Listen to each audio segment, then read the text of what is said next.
राष्ट्र सर्वप्रथम राष्ट्र सर्वप्रथम राष्ट्र सर्वप्रथम राष्ट्र सर्वप्रथम राष्ट्र सर्वप्रथम की बात कार्यक्रम में आप सभी राष्ट्रवासियों का हार्दिक स्वागत है।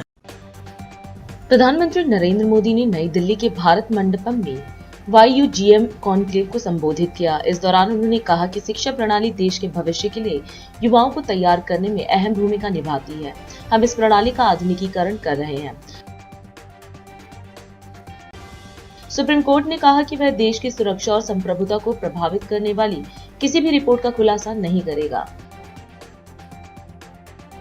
बिहार चुनाव को लेकर जदयू ने बड़ा दावा कर दिया है। बिहार के मंत्री और जदयू नेता अशोक चौधरी ने साफ तौर पर कहा कि एनडीए में बिल्कुल भी कोई भ्रम नहीं है।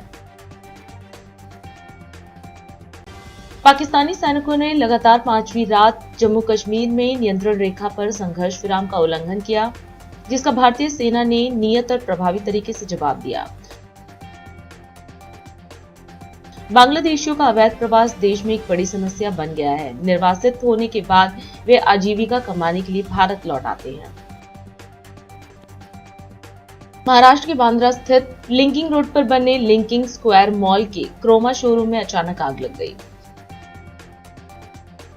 राष्ट्रपति द्रौपदी मुर्मू ने राष्ट्रपति भवन के गणतंत्र मंडपम में आयोजित नागरिक अलंकरण समारोह में वर्ष 2025 के लिए 4 पद्म विभूषण, 10 पद्म भूषण और 57 पद्मश्री पुरस्कार प्रदान किए। दिल्ली की एक अदालत ने 13 वर्षीय पुराने एक मामले में पर्दाफाश करते हुए 2010 राष्ट्रमंडल खेलों की आयोजन समिति के पूर्व प्रमुख सुरेश कलमाड़ी और तत्कालीन महासचिव ललित भनोट तथा अन्य के खिलाफ धन शोधन के एक मामले में प्रवर्तन निदेशालय की क्लोजर रिपोर्ट स्वीकार कर ली। राहुल गांधी ने पीएम मोदी को पत्र लिखकर संसद का विशेष सत्र बुलाने का अनुरोध किया। दिल्ली की मुख्यमंत्री रेखा गुप्ता ने आज इंदरलोक मेट्रो स्टेशन के पास नजफगढ़ नाले का निरीक्षण किया। उनके साथ उपराज्यपाल वीके सक्सेना भी मौजूद रहे। सीएम ने अधिकारियों से परियोजना की जानकारी ली और जरूरी निर्देश दिए। वहीं मीडिया से बातचीत में उन्होंने बताया कि मुनक नहर के दोनों ओर सड़क निर्माण, नहर की सुरक्षा और दिल्ली में जल समस्या के समाधान को लेकर ठोस कदम उठाए जा रहे हैं। इंदरलोक मेट्रो स्टेशन तक आती है और नजफगढ़ ड्रेन जहाँ से चलती है उसका दोनों साइड का निरीक्षण करते हुए यहाँ तक पहुँचे हैं, जिसमें सभी हमारी अथॉरिटीज, उसमें DWD, हरियाणा गवर्नमेंट के ऑफिसर सब लोग साथ। और एक बड़ा प्रोजेक्ट इस मुनक नहर के दोनों तरफ सड़क बनाने का काम, इस मुनक नहर को सेव करने का काम, यहाँ से जितना पानी हमें मिल रहा है उसको पूरी तरीके से 100% रिसीव करते हुए उसके ट्रीटमेंट का काम, इन सारे विषयों पे आज संज्ञान लिया गया है।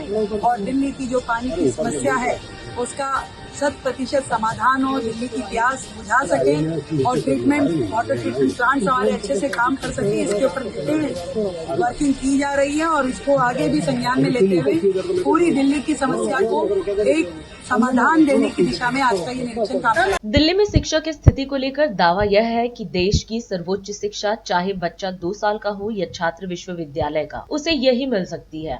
दिल्ली की शिक्षा व्यवस्था को लेकर पिछली सरकार के भी दावे खूब रहे और वर्तमान भाजपा सरकार भी अपनी कार्यकाल के 90 दिन पूरा करने के करीब है। कुछ समय पहले ही दिल्ली की शिक्षा व्यवस्था को लेकर खूब हंगामा हुआ था। एक ऐसे ही मामले में मुख्यमंत्री रेखा गुप्ता ने स्वयं लापरवाही सामने आने पर स्कूल का लाइसेंस कैंसिल करने की बात कही थी। अब नया मामला एक ऐसे निजी संस्थान का सामने आया है जहां प्री नर्सरी शिक्षा के नाम पर अभिभावकों से फीस तो वसूल ली, बच्चों को बुला भी लिया गया, लेकिन जब स्कूल जाने के कुछ समय के भीतर ही बच्चों की तबीयत बिगड़ने लगी तो अभिभावकों के होश उड़ गए। मामला है दिल्ली की कीर्तिनगर थाना क्षेत्र के अंतर्गत आने वाले मानसरोवर गार्डन का। आप सुनिए क्या कहना है पुलिस के पास अपनी फरियाद लेकर आए अभिभावकों का। हमने FIR के लिए कोशिश की कि भाई 7 बच्चे इकट्ठे एट ए टाइम बीमार हुए हैं। 7 बच्चे GD गोयनका का गंदा खाना खाने की वजह से। वहाँ पे किचन में मोमबत्ती जला के खाना बनाया जाता है क्योंकि वहाँ की बिजली कटी हुई है। इतने बड़े बड़े क्लासरूम के अंदर सिर्फ एक पंखा चलता है, वो भी 3 के ऊपर, क्योंकि इन्वर्टर पे चल रहा है। उनकी बिजली कटी हुई है तो इस वजह से AC वेसी तो चल ही नहीं सकते। और वॉशरूम में पानी नहीं आता, नलकों में कोई पानी नहीं है। और इन्होंने बच्चों को इतनी बुरी हालत में रखते हैं जैसे कि बच्चे नहीं, ये कैदी हों। 1.5 से 3 साल के बच्चे हैं वहाँ पे, फिर भी उनको सिर्फ और सिर्फ पैसे को बाप बना रखा है और इनके लिए बच्चों की कोई वैल्यू नहीं है। हम लोगों ने जो अपने पैसे दिए हैं उसके ऊपर रिफंड कराया जाए। अभी तक उन्होंने वो भी लिखित में नहीं दिया कि हम रिफंड देंगे। इन्होंने हर किसी से लाख लाख रुपए 80-80 हज़ार रुपए ले रखे हैं, पूरे साल की फीस ले रखी है, और वो पैसा देने का अभी तक कोई आश्वासन नहीं दिया गया। पुलिस में हम बोल चुके हैं कि आप इसके लिए FIR आप इन पे कीजिए, तो उन्होंने अभी कंप्लेंट ले ली है। अब देखते हैं आगे क्या होता है। हम यही रिक्वेस्ट करते हैं सबसे कि इस चीज के ऊपर स्ट्रिक्ट एक्शन लिया जाए। स्कूल मैनेजमेंट की तरफ से लास्ट 3 घंटे 4 घंटे से कोई भी नहीं आया है। ओनर को आने के लिए बोला गया है, तो ओनर आने के लिए रेडी नहीं है। प्रशासन कहता है कि ओनर दिल्ली में नहीं है या फिर कहाँ है, प्लीज़ आप ओनर को बुलाइए, हमें ओनर से बात करनी है। हम इस तरीके से अपने बच्चों को स्कूल में नहीं पढ़ाना चाहते हैं। कृपया हमारा रिफंड चाहिए और हमारा जल्दी से जल्दी रिफंड कराओ। और मेरा बच्चा तो सिर्फ एक ही दिन स्कूल गया, वो 1-1.5 घंटे में, और उसको टीचर्स ने मारा भी है, और रात को इतना पैनिक था, तो मैं ऐसे स्कूल में तो बच्चों को नहीं भेज सकती। और ये लोग कहते हैं कि हम नई बिल्डिंग पे अपना जो है स्कूल शिफ्ट कर देंगे, तो वो कह रहे हैं कि वहाँ पे कंटिन्यू करना बच्चों की स्टडीज़ वगैरह, लेकिन यहाँ के कोई एकेडमिक्स नहीं है, कुछ नहीं है, बच्चों को कुछ नहीं सिखाते हैं। हम ऐसे स्कूल में वापस से कंटिन्यू क्यों करेंगे जहाँ पे बच्चों का ख्याल नहीं रखा जाता, कोई उनको फॉलो अप नहीं करता है, ना ही पेरेंट्स को बताया जाता है कि बच्चे क्या कर रहे हैं, कैसे हैं। अनहाइजीनिक फूड खिलाते हैं, इतना गंदा पानी होता है, उसी पानी से खाना बनाते हैं, उसी से हाथ धुलाते हैं, और बच्चों को मारते भी हैं। तो ये सारी चीज़ें मतलब सारे इनके ड्रॉबैक्स हैं, तो हम कंटिन्यू नहीं करना चाहते, इसलिए हमें अपना रिफंड चाहिए और बच्चों को यहाँ से विड्रॉ करवा लिया एडमिशन। सीडी को इनका कि मैडम ने हमारे को कोई आश्वासन नहीं दिया है, बच्चे बीमार भी हो गए हैं और उनके यहाँ कोई लाइट बिजली की व्यवस्था नहीं है। उनका बिल्डिंग प्रशासन से कोई कानूनी झमेला चल रहा है जिसका हमें पता नहीं बताया गया, और हमसे पूरे साल भर की फीस इकट्ठी ले ली गई है और सारे पेरेंट्स परेशान हैं। आपने सुने अभिभावकों के आरोप। 15 दिन से बिजली न होने, गंदा पानी इस्तेमाल होने, मोमबत्ती में खाना बनाने जैसे यह आरोप बेबुनियाद नहीं है। स्कूल की पोल खोलने अभिभावक खुद वहां पहुंचे और स्कूल का हाल सामने रखा। टैप वाटर है ही नहीं, ये टैप में वाटर ही नहीं है, ये बकेट भरी हुई है, इसी से हाथ धुला लेते हैं। टैप में वाटर ही नहीं है, नो वाटर सप्लाई।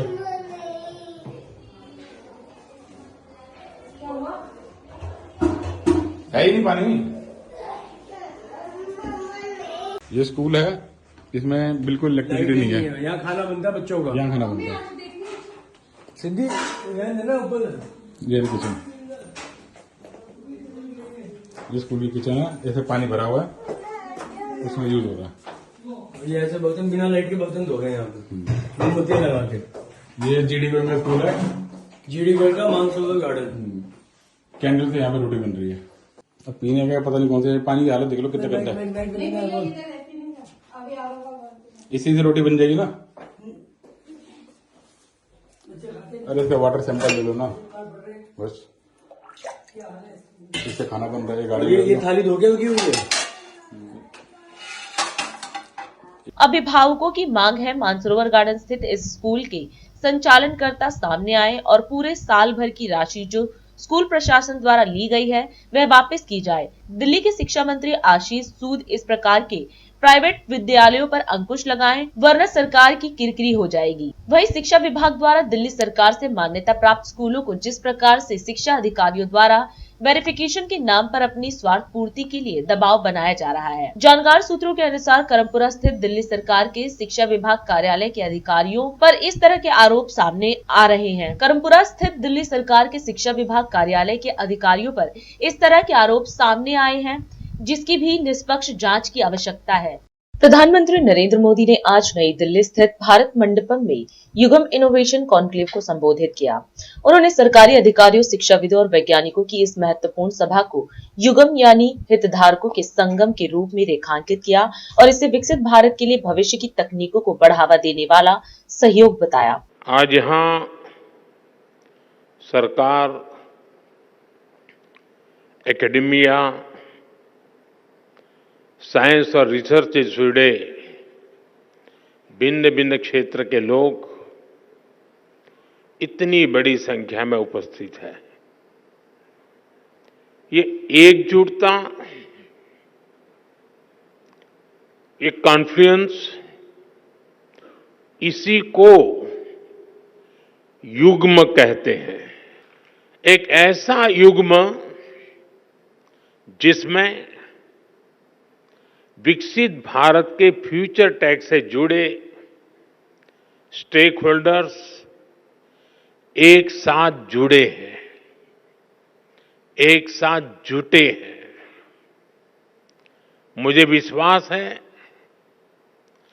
भारत की इनोवेशन कैपेसिटी और डीप टेक में भारत की भूमिका को बढ़ाने के लिए हम जो प्रयास कर रहे हैं उसे इस आयोजन से और बल मिलेगा। आज आईआईटी कानपुर और आईआईटी बॉम्बे में एआई, इंटेलिजेंस सिस्टम और bio science, biotechnology, health and medicine के सुपर हब्स की शुरुआत हो रही है। आज वाधवानी इनोवेशन नेटवर्क का भी आरंभ हुआ है।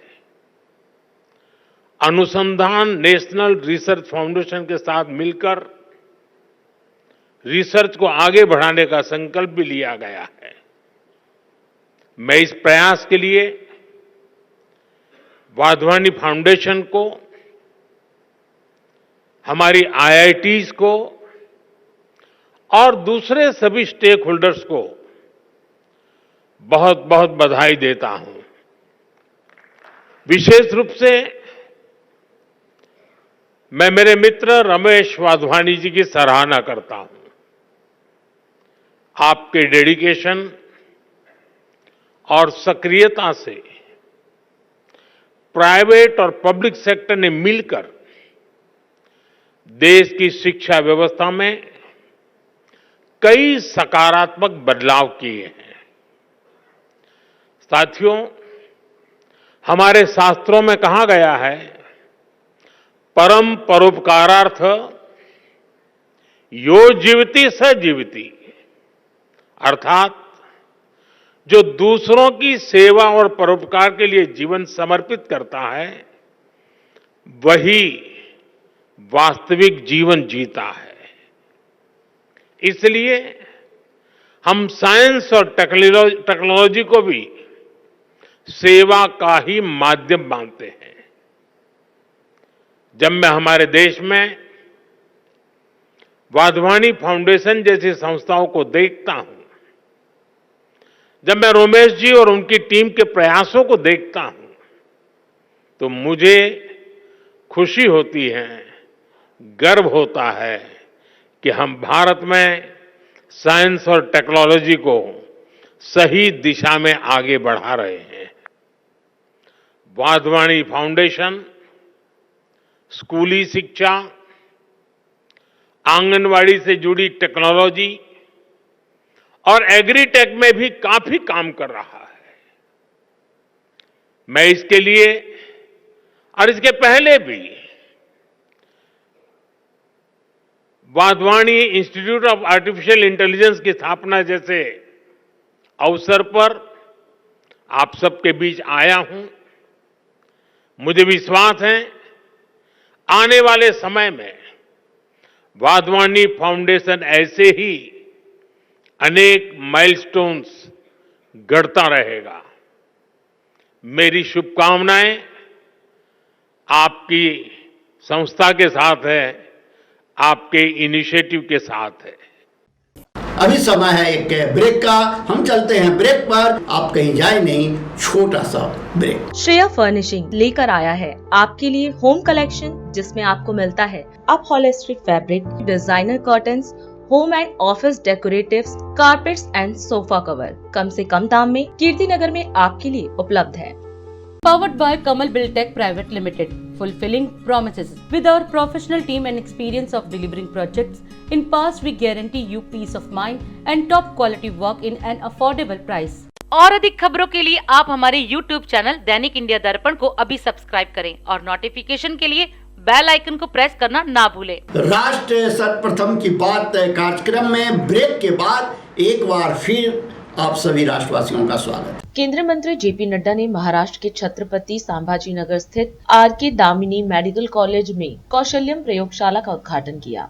वहीं इस दौरान कार्यक्रम को संबोधित करते हुए उन्होंने कहा कि यह संस्थान चिकित्सा क्षेत्र में उत्कृष्टता के अवसर प्रदान कर रहा है।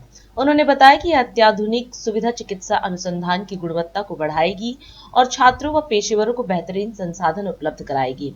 उन्होंने यह भी कहा कि भारत स्वास्थ्य सेवा क्षेत्र में तेजी से प्रगति कर रहा है और सरकार 75,000 मेडिकल सीटें जोड़ने के लक्ष्य को पूरा करने के लिए प्रतिबद्ध है। आप सब लोगों को ईश्वर ताकत दे, सुबुद्धि दे, शक्ति दे, ताकि आप उस मिशन से डिविएट ना हो। मैं कई बार कहता हूं लोगों को कि this is a profession where you can earn lakhs and lakhs and lakhs of rupees. But this is a profession where you can earn the goodwill of millions of people. Millions of people. और मैं सबको बोलता हूं, हर कोई को मुकम्मल जहान नहीं मिलता, हर कोई को एक ही जन्म में सब कुछ नहीं मिलता। आपको तय करना है, आपको सिलेक्ट करना है, आपको अपने जीवन में तय करना है कि व्हाट इज योर प्रायोरिटी। और प्रायोरिटी में हमेशा एक द्वंद्व चला रहता है, एक सेल्फ होता है, एक सोसाइटी होती है। सेल्फ कई बार सेल्फ की तरफ ज्यादा खींचता है और कई बार सोसाइटी के प्रति ब्रेन खींचता है, दिमाग खींचता है। आपको इस द्वंद्व के बीच में बैलेंस करना है और बैलेंस करते हुए आगे बढ़ने की आवश्यकता है।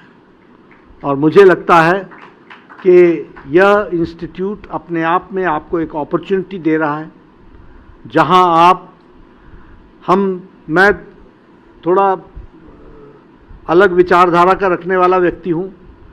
मैं कई बार ये भी कहता हूं कि ये जरूरी है क्या कि हम इंटरनेशनल स्टैंडर्ड्स को अपना स्टैंडर्ड मान लें?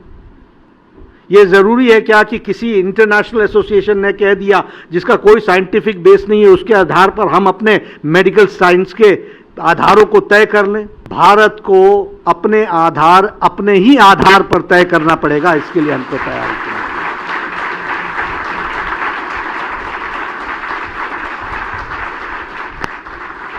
इसलिए हमको मेडिकल साइंस में भी हमारी आवश्यकताएं क्या हैं, हमारी ज़रूरतें क्या हैं, हम किस तरीके से आगे बढ़ रहे हैं, इसके प्रति हम लोगों को सजग रहना पड़ेगा। हम ये कहना चाहते हैं कि कभी भी अपने स्वास्थ्य सिस्टम को कमज़ोर मत समझो। और मेरे से कई बार लोग बोलते हैं in America this happened, in Europe this happened, in फलाना दिस हैपेंड। मैं उनसे पूछता हूँ व्हाट इज द पॉपुलेशन?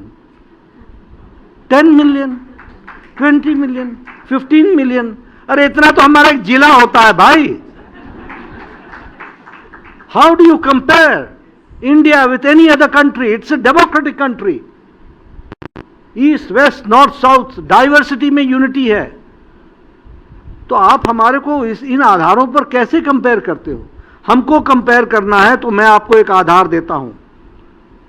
अगर हम 3 महीने के अंदर और 4 महीने के अंदर कोविड के double dose 220 crore with booster लगा देते हैं तो ये हमारे साथ कोई कंपेयर करे। कहां गढ़चिरौली, कहां लेह लद्दाख, कहां अरुणाचल का अंतिम गांव, कहां बस्तर के जंगल जहां सीआरपीएफ के जवान के साथ दिन रात नक्सल्स के साथ लड़ रहे हैं, और कोल्ड चेन के रूप में अपनी दवाई को पहुंचाना, और 220 crore double dose with booster लगाना, और 99% से ज्यादा वैक्सीनेशन कर लेना। ये अगर भारत करता है तो हमारा रोबस्ट सिस्टम है, हेल्थ सिस्टम है। इस बात को हमको समझना चाहिए। वी आर दी वर्ल्ड को डॉक्टर्स देने वाले हम हैं, और फिर भी हम गिला नहीं करते हैं। और 75,000 हम 5 साल में मोदी जी के नेतृत्व में नए डॉक्टर्स पैदा करेंगे और नई सीट्स पैदा करेंगे। ये भी हम आपको बताएंगे। देवरिया में विकास परियोजनाओं के लोकार्पण, शिलान्यास और चेक वितरण कार्यक्रम का आयोजन हुआ, जिसमें उत्तर प्रदेश के मुख्यमंत्री योगी आदित्यनाथ ने शिरकत की। मुख्यमंत्री ने अक्षय तृतीया और परशुराम जयंती की शुभकामना दी और 676 करोड़ रुपए की परियोजनाएं जनता को समर्पित की। उन्होंने इस अवसर पर कहा कि डबल इंजन की सरकार और प्रधानमंत्री के नेतृत्व में उत्तर प्रदेश दंगा और माफिया मुक्त होकर विकास की ओर तेज गति से बढ़ रहा है। देवरिया की इस पावन धरा को कोटि कोटि नमन करते हुए पूरे देवरिया वासियों को, पूरे उत्तर प्रदेश वासियों को अक्षय तृतीया और भगवान परशुराम जी की पावन जयंती की हृदय से बधाई और शुभकामनाएं देता हूं। आज 676 करोड़ रुपए की इन परियोजनाओं के लोकार्पण और शिलान्यास कार्यक्रम में उपस्थित देवरिया के मेरे सभी उपस्थित बहनों और भाइयों, आप सबका मैं इस आयोजन में हृदय से अभिनंदन करता हूं, स्वागत करता हूं। भगवान विष्णु और भगवान परशुराम का आशीर्वाद, बाबा देवराहा का आशीर्वाद आप सब पर, उनकी कृपा दृष्टि इसी प्रकार से बनी रहे। इसके लिए अक्षय तृतीया की इस पावन तिथि पर 676 करोड़ रुपए की परियोजनाओं के साथ आज यह मंच आपके बीच में यहां पर उपस्थित हुआ है।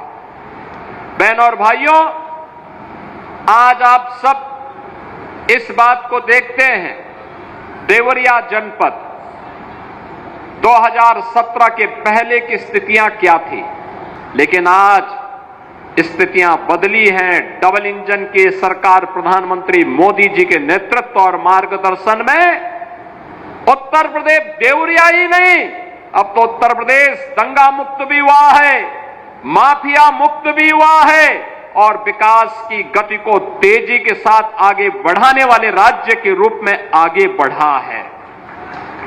और उसी स्पीड को गति देने के लिए हम यहां पर आए हैं। अभी यहां पे एक डिग्री कॉलेज का उद्घाटन हुआ है। 4 मंजिला भवन है डिग्री कॉलेज का। डिग्री कॉलेज का, सरकारी डिग्री कॉलेज का देवरिया में कोई 4 मंजिला भवन अभी तक नहीं रहा होगा। पहला भवन यहां पे बन गया है पड़िया पार में, और एक साथ आर्ट्स यानी कला, विज्ञान और वाणिज्य तीनों की कक्षाएं चलेंगी। इसमें एक साथ प्रारंभ होगी, सत्र में यहां प्रवेश प्रारंभ हो जाएंगे। ऐसे ही पथरदेवा में डिग्री कॉलेज में वाणिज्य संकाय को प्रारंभ करने की कार्रवाई भी हो रही है, और गौरी बाजार के कॉलेज में भी वहां पर एक ऑडिटोरियम का निर्माण हो, वहां के सभी गतिविधियों को संचालन किया जा सके, इसके लिए भी ये सभी कार्यों को आज प्रारंभ किया जा रहा है। बहनों और भाइयों, कोई कल्पना करता था इससे पहले कि ऐसे संस्थाएं गांव में बन पाएंगी, ग्रामीण क्षेत्र में बन पाएंगी? आज हमारी पहचान विकास है, हाईवे के रूप में, रेलवे के रूप में, मेट्रो के रूप में, रोपवे के रूप में, इनलैंड वाटरवे के रूप में आज हमारी पहचान बन रही है वर्ल्ड क्लास एक्सप्रेसवे के रूप में। अभी एक नई एक्सप्रेसवे का शुभारंभ होने जा रहा है जो गोरखपुर से सिलचर तक जाने वाला है, और देवरिया उससे पूरा कवर हो जाएगा। ग्रीन फील्ड एक्सप्रेसवे पूरी कनेक्टिविटी दिल्ली तक देंगे।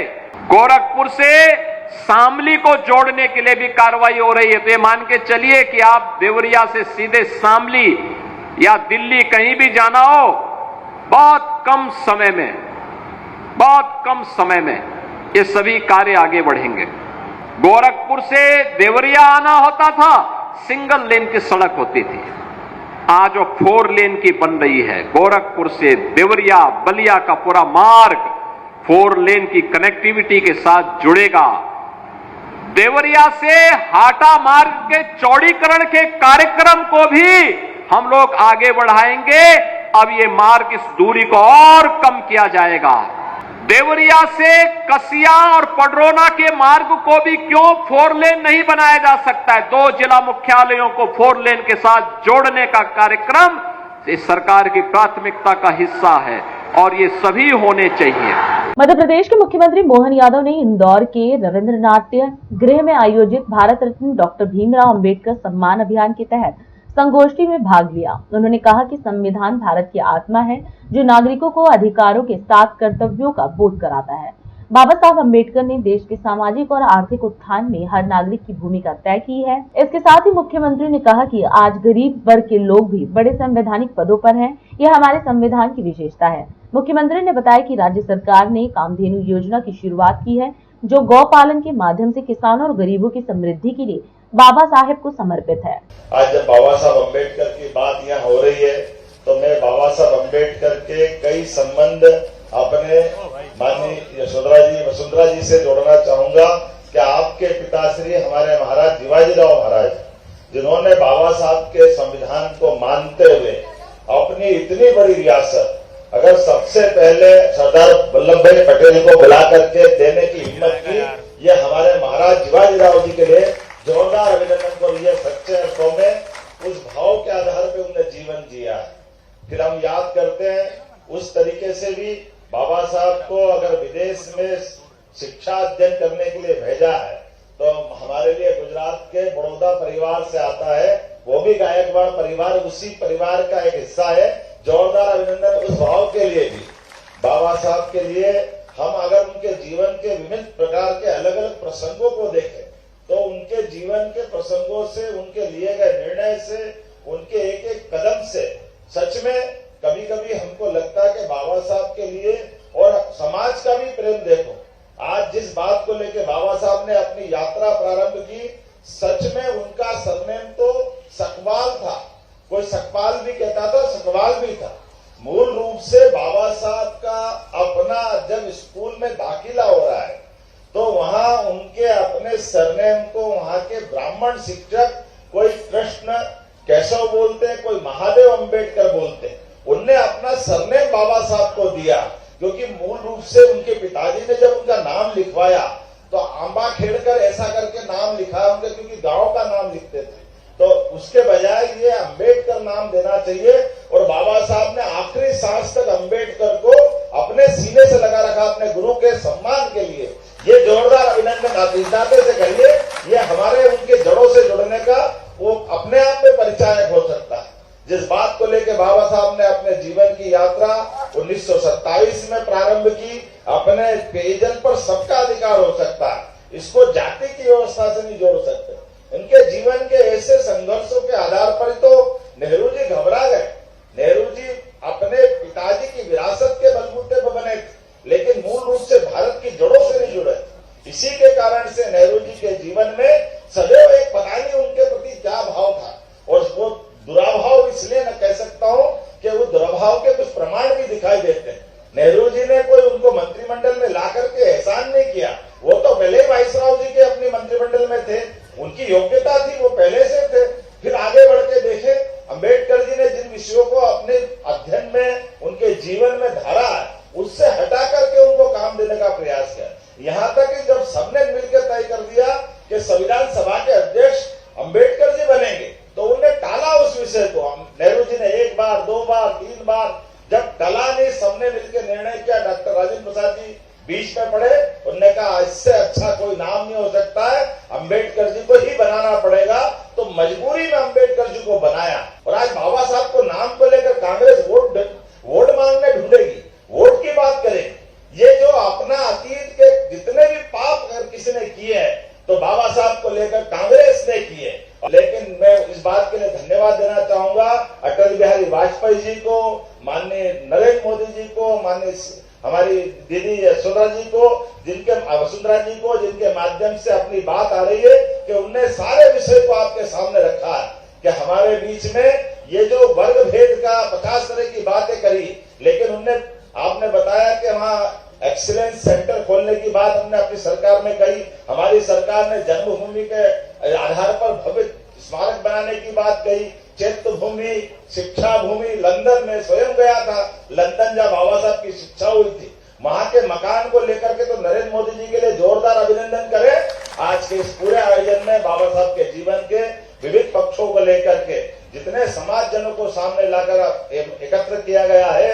आज कोई चुनाव का समय नहीं था, लेकिन सच्ची बात सबके बीच में आना चाहिए। इसलिए भारतीय जनता पार्टी के सभी नेताओं को भी बधाई देना चाहूंगा। मेरी अपनी ओर से पुनः आभार, बहुत बहुत धन्यवाद। और अधिक खबरों के लिए आप हमारे YouTube चैनल दैनिक इंडिया दर्पण को अभी सब्सक्राइब करें और नोटिफिकेशन के लिए बेल आइकन को प्रेस करना ना भूलें।